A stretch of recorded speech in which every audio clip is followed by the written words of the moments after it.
இப்போ உள்ள பையனுக்கு யாருக்குமே வந்து மரம் ஏற தெரிய மாட்டேங்குது. மரம் ஏற படிச்சு கொடுக்க போறேன். முதல்ல தென்னை மரம் ஏறக்கு நான் ட்ரைனிங் கொடுக்க போறேன். தம்பி தென்னை மரம் எப்படி நம்ம ஏறணும்? ஏற போவோம். காலை முதல்ல இப்படி இப்படி பிடிச்சி கையால பிடிச்சிடணும். நான் நெஞ்சு ஏறு அப்படியா பழகு பழகு பழகு பழகு ஏறணும் ஏறணும் அப்படி பழகு பழகு பழகு கஷ்டப்பட்டு விடக்கூடாது. எப்படியா பா பா பார்த்து பார்த்து பார்த்து பார்த்து போமுக்கா ஏறலாமா?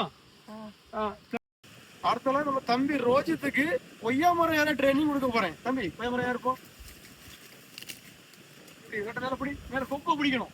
கொப்பை பிடி கொப்பை பிடிச்சி எப்படியாவது இலக்கு அடையணும். நம்ம கஷ்டப்படு போ போ கொய்யா பறிச்சு எப்படியா ஏறி கொய்யா மரம் சரி இப்படி நம்ம வந்து எல்லாத்துக்கும் ஒவ்வொரு ட்ரைனிங்கா கொடுக்குறோம் இன்னைக்கு. உங்களுக்கு கொய்யா மரம், தென்னை மரம், கருவேல மரம், புளிய மரம், ஒட மரம், எந்த மரம் வேணாலும் இந்த கூட்டிட்டு போவாங்க. பைசா எதுவும் கிடையாது, ஃப்ரீ கோச் தான்.